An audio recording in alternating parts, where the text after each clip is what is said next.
Hey, this is Miss Stitches coming to you live from the Lowell Folk Festival 2010.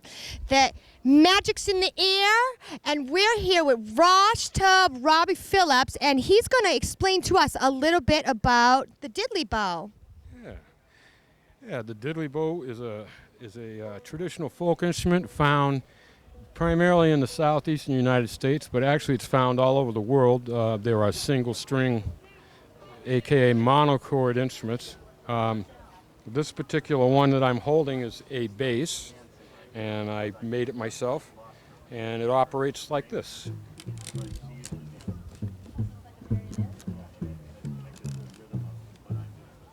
And I have quite a lot of fun with it, playing with other folks, such as my partner over here, Mr. Eric Royer. And I also have some other ones on the table, which I'll show you. This particular one is also a single string bass. Sometimes when I'm trying to play this in, say, an electric band, it doesn't quite cut the mustard, shall we say. It's not loud enough or clear enough. And I came up with this instrument, which has a pickup from a Dodge Dart. This little piece right here is from a Chrysler ignition system. So you're not going to find that at your typical music store, are you? No, I'm afraid not. If I could help it, you would, but I can't do anything mass production of that nature. But anyway, this instrument has a bass string on it from an electric bass, and it works on the same theory that this one has, which is the open string plays a very low note, and by changing the length of the string, making it shorter, you change the pitch as you go up the neck. And it's fun. Now, Washtub Robbie, can you, this does not look like your typical bass. What is this comprised of? How did you make this? Well, I actually stole the idea from a friend of mine in Cambridge. A friend of mine in Cambridge has an instrument that looks similar to this, that's made from a packing barrel and a piece of pine. And I was playing Washtub and with Spider John Kerner at the Plow and Stars in Cambridge. And the gentleman who owns the instrument that I just described to you brought it down to the club one night and said, "You should try this." And I tried it, and I proceeded to borrow it for like 6 years. Oh, okay. So you kind of borrowed it, like almost kept it, kind of borrowed it? And Yeah, well, we had an agreement about it. He knew it was safe, and the other thing was, to him, the important thing was that it was getting played. However, because it didn't have a fingerboard like this is a piece of oak on this one. It was simply pine. Eventually what happened was I wore a groove in the pine neck of the first one. Okay. So the other thing was, he was using it as a coffee table, and he started to miss it, his original one. Okay. So I gave it back.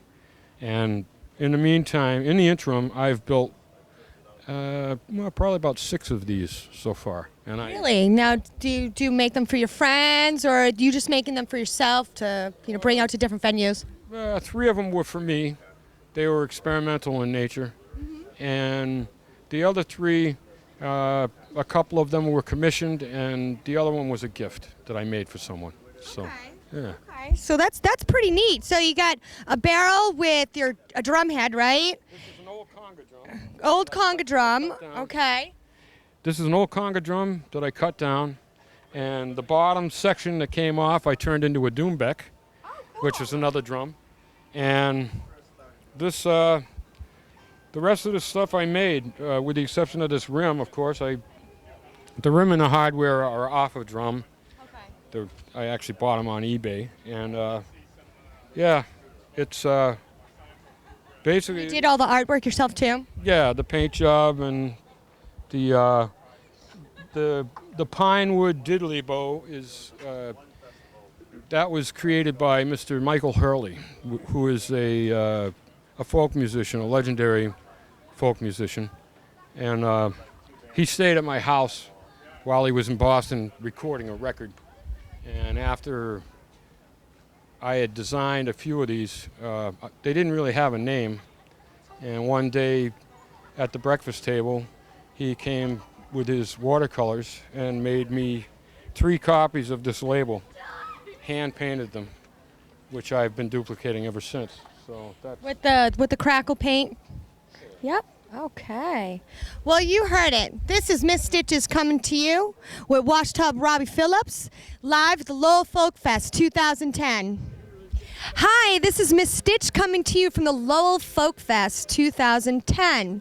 I'm here with Eric Royer from Boston, and he is a work of art all on his own. He is a one-man band, and he's going to give us a brief explanation of what's exactly going on here. Well, I play all these instruments at the same time with my feet and my hands. I play the bass and the guitar down on the ground. Which requires lots of coordination, I could imagine, right? Yeah, I have to relax and not pay attention to what I'm doing with my feet and just let them go on autopilot, pretty much. And then while I'm doing that, I'm doing my feet, and then I play this slide guitar or the banjo with my hands and sing old folk songs. Now, can you give us a little brief history about the one-man band? I know it started spanning out from the 1920s, correct? Oh, there have been one-man bands way before that, but the first recordings were in the 20s, and that's probably because that's when recording really started picking up with folk music and country music. But I have a flyer that is from the 1700s about a one-man band in England, in London. It was a show that they were gonna have, and it was talking about how many instruments this guy could play at the same time and stuff. So it's a very old tradition. And I played at a festival in Europe, in England as well, where there were lots of one-man bands, and I have a feeling that the tradition there is much older. And like you think of a guy with a big bass drum on his back, and Yeah, like Dick Van Dyke and Mary Poppins. right. Yeah, I think that's a very old tradition. But this kind of thing with playing strings with your feet, I don't think is very common. No, I've never quite seen a contraption as such. Where has it taken you throughout the country? Down southeast, deep south. I've played in all around the United States doing this. Mostly doing street fairs and bluegrass festival type things, and I've played a lot in rock clubs too. I wind up playing a lot with rockabilly bands or bluegrass bands, that kind of thing, just any kind of traditional old-time American music. And then I've played all over Europe, and that's about it. I haven't played outside of Europe and the United States. I haven't been to I've been to Canada a little bit, but not much.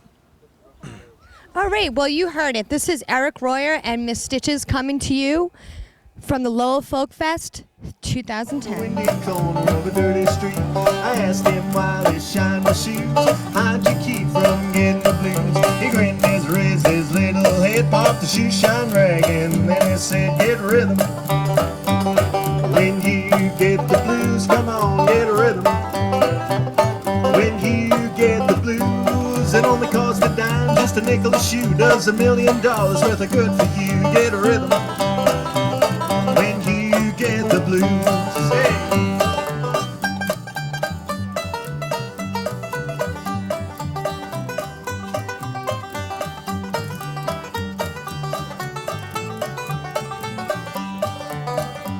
I sat down to listen to the shoe shine boy. I thought I was gonna jump for joy. Slapped on the shoe polish left and right. He took a shoe shine rag and he held it tight.